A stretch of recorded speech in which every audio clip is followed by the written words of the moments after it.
अस्सलाम वालेकुम स्टूडेंट्स, उम्मीद करता हूँ आप सारे खैरियत से होंगे।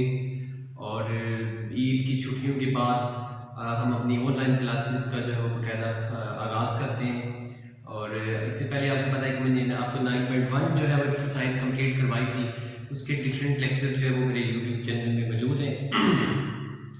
आज का हमारा जो लेक्चर है वो basically calculus with analytical geometry की जो बुक है एस यूसुफ की, उसमें जो चैप्टर नंबर 9 है और उसकी एक्सरसाइज 9.3 जो है ना, हम उसमें जो है ना उसके क्वेश्चन ज़रा सॉल्व करेंगे आज।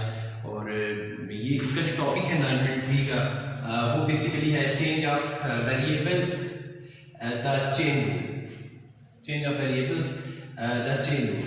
तो ये आपको मैं जो है ना अभी थोड़ी देर के बाद इसको ये बताऊंगा कि चेन रूल जो है वो कैसे यूज़ करना है हमने, और चेंज ऑफ वेरिएबल से क्या मुराद होती है।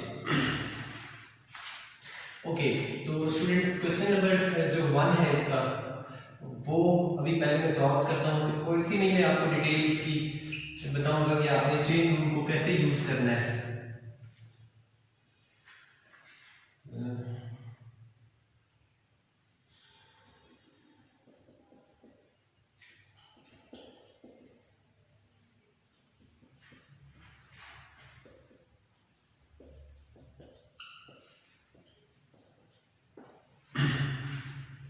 ओके स्टूडेंट्स, ये है क्वेश्चन नंबर 1 है और इसको भी हम सॉल्व करते हैं। इसमें अगर आप देखें तो सबसे पहले आपको गिवन है u की वैल्यूज गिवन है जो किसके equal x minus y square है, जिसमें दो वेरिएबल्स है x और y।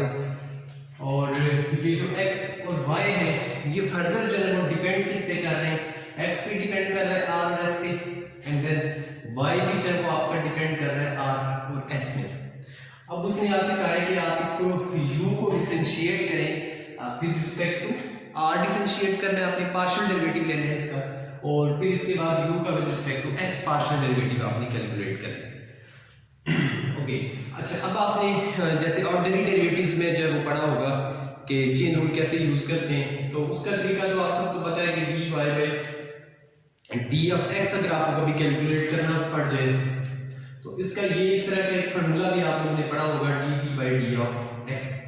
ये फार्मूला आपने पढ़ा होगा और इसमें क्या होगा कि अगर y आपका फंक्शन ऑफ t है, y अगर t पे डिपेंड कर रहा है तो आप इसको रिस्पेक्ट टू t डिफरेंशिएट करेंगे, और फिर इसके बाद जो है ऑब्वियसली t जो है वो किसी और वेरिएबल पे डिपेंड कर रहा होगा, for example g of x पे डिपेंड कर रहा है तो आप dt by D of x find कर सकते हैं और फिर वो वैल्यूज यहाँ पे प्लेस करेंगे तो आपके पास dy by D of x की वैल्यूज आ जाएंगी। ऐसे भी हो सकता है, या फिर अगर आप x की वैल्यूज गिवन है x equal to g of t, तो फिर आप dx बाई dt फाइंड करें, इसका रिवर्स करेंगे तो ऑटोमेटिकली ये डेरिवेटिव आपका कैलकुलेट हो जाएगा। ये तो था ऑर्डिनरी जो आपके डेरिवेटिव्स है उसमें चेन रूल कैसे यूज करना है। अब हम देखते हैं कि जो पार्शियल जो डेरिवेटिव्स हैं उसमें चेन रूल कैसे यूज किया जाता है। तो उसका बेसिकली जो है एक फार्मूला होता है, उसकी मदद से आप ये वैल्यूज निकाल सकते हैं। मैं आपको फार्मूला बताऊंगा कि आपने लिखना कैसे, उसको याद नहीं करना, मेमोराइज नहीं करना, रटा नहीं मारना है आपने। इसकी सिर्फ आपने एक टेक्निक देखनी है। टेक्निक ये है कि देखें u डिपेंड करता है x और y पे। यहाँ पे u एक जो फंक्शन है और ये डिपेंड कर रहा है x के ऊपर भी और y के ऊपर। ये मैं डायग्राम ला रहा हूँ, ये डायग्राम आपके लिए जरूरी है अगर आप इसको फॉर्मूला लिखना चाह रहे हैं तो उसके लिए जरूरी होगी। u x और y दोनों पे डिपेंड कर रहा है तो यहाँ पे मैंने u x और u y लिख दिया, ठीक है। अच्छा अब आप देखिए तो x किस पे डिपेंड करता है, r पे भी और s पे भी डिपेंड कर रहा है। इसका मतलब मैं यहाँ पे बनाता हूँ एक और इसकी ब्रांच एक बना देता हूँ। x जो r और s दोनों पे डिपेंड कर रहा है तो यहाँ पे r और इधर हमने s अप्लाई कर दिया। अच्छा फिर इसी तरीके से y जो है वो r और s दोनों पे डिपेंड कर रहा है तो यहाँ पे मैं इधर भी इसको लिख देता हूँ, ये r और s दोनों पे डिपेंड करता है। तो ये मैंने पूरी डायग्राम एक बना दी है कि जो डिपेंडेंस है u x और y पे डिपेंड करता है तो मैंने दोनों बना दी। फिर x जो r और s पे डिपेंड करता है, दोनों मैंने बना दी। y भी r और s पे डिपेंड करता है, दोनों मैंने इसकी डिपेंडेंसी यहाँ पे शो कर दी। ओके तो स्टूडेंट्स अब आपने देखिए सबसे पहले वैल्यू कैलकुलेट करनी थी पार्शियल u और पार्शियल ऑफ r आपने कैलकुलेट करना है। तो अच्छा अब आपने इसका फार्मूला जो है वो लिखना है, यानी जिसको हम चेन रूल कहते हैं, पार्शियल डेरिवेटिव्स का ये चेन रूल है इसमें। तो इसको कैसे आपने यूज करना है कि u को विद रिस्पेक्ट टू r आप डिफरेंशिएट कर रहे हैं, तो आपने यहां से चलना है u से, और आपने पाथ जो भी फॉलो करना है आपने यहाँ पे देखना है कि दोबारा आपने एंडिंग r की तरफ करनी है। ये एक मेथड है जिससे आप चीजें जो याद रख सकते हैं। इसी तरीके से एक r यहाँ पे है, फिर दूसरा पाथ इसका ये वाला है, यहाँ तक आपने जाना है। ये दो आपको r यहाँ पे नजर आ रहा है, ठीक है। सबसे पहले हम पहले पाथ को फॉलो करते हैं कि सबसे पहले हम r की तरफ u से हमें ट्रैवल करना है। r की तरफ सबसे पहले u से x का लिखेंगे, partial u our partial of x, यानी पहले यहां से यहां तक जाएंगे u से x, और फिर हम x से होते हुए फिर दोबारा आएंगे r की तरफ, यानी partial x over partial of r, ठीक है। प्लस फिर इसके बाद u से, अब ये पार्ट हो गया, s की तरफ हमने नहीं जाना बिकॉज हमें partial u our partial of r चाहिए था। तो r की तरफ जाते हुए एक और रास्ता भी है, पार्शियल u अवर पार्शियल y, पार्शियल u अवर पार्शियल y, और फिर y से दोबारा में r की तरफ आना है, तो ये होगा partial y over partial of r। तो इस तरीके से बड़ी आसानी के साथ आप फॉर्मूला लिख सकते हैं। इसको याद करने की जरूरत भी आपको नहीं रहेगी। आप सिर्फ एक मेथड देखें, तो इस तरीके से आप कोई भी क्वेश्चन आ जाए, सिर्फ डायग्राम बनाएं, और इस डायग्राम को हम नाम भी देते हैं कि ये ट्री डायग्राम है, ट्री डायग्राम के नाम से। ओके, इसको मैं अभी नाम देता हूँ इक्वेशन नंबर 1। अच्छा, सेकंड वैल्यू होनी चाहिए थी पार्शियल u और पार्शियल ऑफ s चाहिए थी। तो पार्शियल u और पार्शियल ऑफ s कैसे कैलकुलेट करेंगे, देखें। अब हमें जाना है s की तरफ, ट्रैवल हमें u से करना है। सबसे पहले u से x की तरफ जाएंगे और फिर x से s की तरफ जाएंगे। तो पहले मैं लिखूंगा u पार्शियल u और पार्शियल ऑफ x, और फिर partial x over partial of s, यानी हमें s u से ट्रैवल करते हुए s की तरफ जाना है। तो पहला पाथ ये वाला, सेकंड अब इसका पाथ ये है u से y की तरफ जाए, y से s की तरफ जाए, ठीक है। तो इसका क्या होगा, पार्शियल u और पार्शियल ऑफ y, और फिर इसके बाद y से s की तरफ जाना है, तो पार्शियल y और पार्शियल ऑफ s। तो ये इक्वेशन नंबर 2 आपके पास बन गई। ये दो बेसिक फार्मूले हो गए जो आपने इसमें यूज करने हैं, और इसी की बेस के साथ जो कैलकुलेशन से है।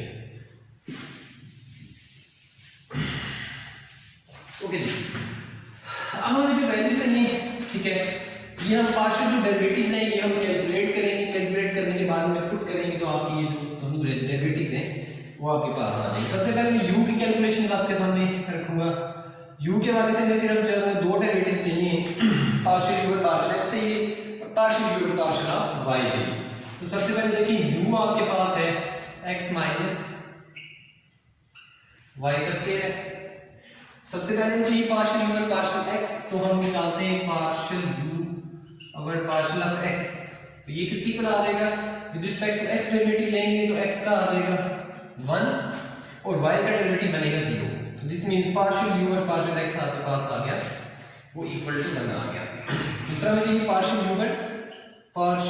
और पार्शियल ऑफ y चाहिए, x का डेरिवेटिव 0 हो गया, और y स्क्वायर का x का 0, और y स्क्वायर का आप देखें तो माइनस 2y आ गया। तो दिस मींस हमारे पास जो पार्शियल u और पार्शियल ऑफ y बन गया वो माइनस 2y बन गया। और ये है कौन सा, पार्शियल डेरिवेटिव, इसलिए यहाँ पे हमने एक कांस्टेंट रखा है और सेकंड इसमें एज अ वेरिएबल यूज हो रहा है। ओके, दो वैल्यूज हमने कैलकुलेट कर ली, ठीक है। अच्छा, अब हम आते हैं x की तरफ। x के हमें देखिए दो वैल्यूज रिक्वायर्ड है, पार्शियल x और partial r, and then partial x और पार्शियल s चाहिए। तो सबसे पहले आप देखें तो x की जो वैल्यू हमारे पास है वो 2r माइनस 3s प्लस 4 है। हम निकालते हैं इसे पार्शियल x अगर पार्शियल ऑफ r चाहिए, इसको with respect to r differentiate करना है। 2r का डेरिवेटिव होगा 2, 3s का डेरिवेटिव 0, 4 का डेरिवेटिव 0, बिकॉज ये पार्शियल डेरिवेटिव है। तो पार्शियल ऑफ x अगर पार्शियल ऑफ r की वैल्यू आ जाएगी इक्वल टू ये आ जाएगी प्लस 2, ठीक है। ओके, एंड पार्शियल अगर आप निकालेंगे तो हमें चाहिए था पार्शियल x और पार्शियल r, और दूसरा चाहिए पार्शियल x और पार्शियल ऑफ s, यानी इसी को हमने फिर डिफरेंशिएट करना है रिस्पेक्ट टू s। तो r तो कांस्टेंट है, इसका डेरिवेटिव 0 हो गया, 3s का माइनस 3 और 4 का क्या आ गया 0। तो ये बन जाएगा partial x over partial of s is equal to minus 3। ये वैल्यूज भी हमने कैलकुलेट कर ली। ओके, अब हम आते हैं नेक्स्ट जो वैल्यू हमें रिक्वायर्ड है। सिर्फ दो वैल्यू हमारे पास है, ये पार्शियल y और partial r, and then partial y और पार्शियल ऑफ s। तो y देखें आपके पास है -r प्लस 8s माइनस 5। सबसे पहले निकालता हूँ partial y over partial of r, ठीक है। ये वैल्यूज निकालें with respect to r, differentiate करेंगे तो इसका मान s का 0 आ गया और 5 का भी 0 है, तो partial y over partial of r is equal to -1। अच्छा, इसका फिर विद रिस्पेक्ट टू हम निकालेंगे, with respect to s derivative निकालेंगे, विद रिस्पेक्ट टू s निकालेंगे तो इसका 0, 8s का 8 आ गया और 5 का 0, तो पार्शियल f और पार्शियल y और पार्शियल ऑफ s की वैल्यू आपके पास आ गई 8। ओके जी, तो स्टूडेंट्स हमने ये सारी वैल्यूज जो है कैलकुलेट कर ली। अब हम जस्ट क्या करेंगे, इन सारी वैल्यूज को रिप्लेस कर देंगे इक्वेशन 1 में और इक्वेशन नंबर 2 में। देखिए मैं इक्वेशन नंबर जो 1 है वहां पे वैल्यूज रिप्लेस करने जा रहा हूं, तो इक्वेशन 1 इंप्लाई करेगी। सबसे पहले देखिए लेफ्ट साइड पे क्या था, पार्शियल u और partial of r which is equal to partial u और पार्शियल x। इसकी वैल्यू ऑलरेडी मैं निकाल चुका हूं, इसकी वैल्यू 1 थी। नेक्स्ट है पार्शियल x, अगर इसमें वैल्यूज में रिप्लेस कर रहा हूं, ठीक है, इक्वेशन नंबर 1 में। अच्छा, पार्शियल x और पार्शियल r हमने ऑलरेडी निकाला था which is equal to 2 plus partial u और पार्शियल y, इसकी वैल्यूज भी हमने ये कैलकुलेट की है which is -2y and then partial y और पार्शियल y और पार्शियल r हमने कैलकुलेट किया था -1, तो ये वैल्यूज आ गई 2 और प्लस 2y। तो ये फर्स्ट जो डेरिवेटिव है ये आपने कैलकुलेट कर लिया, ये भी फर्स्ट वाला रिक्वायर्ड था यहाँ पर पार्शियल u और पार्शियल r। एंड अब हमें चाहिए पार्शियल u और पार्शियल ऑफ s चाहिए, ठीक है। तो पार्शियल u और पार्शियल s कैसे निकलेगा, सबसे पहले पार्शियल u और पार्शियल x, और इसकी वैल्यू हमारे पास ये p1 निकाली हुई है, पार्शियल x और पार्शियल s। तो पार्शियल x और पार्शियल s की अगर वैल्यू देखने चाहिए थी -3 प्लस पार्शियल u और पार्शियल y, और इसकी वैल्यू भी हमने थोड़ी देर पहले निकाली थी -2y, और लास्ट में पार्शियल y और partial of s which is equal to 8। तो ये वैल्यू बन जाएगी -3 और -16y के इक्वल जो है वो आपकी ये सारी वैल्यूज आ जाएगी। तो हमने ये दोनों वैल्यूज जो है वो कैलकुलेट करनी थी, तो ये हम दोनों वैल्यूज की कैलकुलेट कर ली हैं, और इस तरह से हम चेन को यूज करते हुए जो है वो किसी भी फंक्शन की जो है वो वैल्यूज निकाल सकते हैं। कोई भी जो डेरिवेटिव चाहिए हो किसी भी आर्डर का, तो हम इस तरह से वैल्यूज की निकाल सकते हैं। Thank you.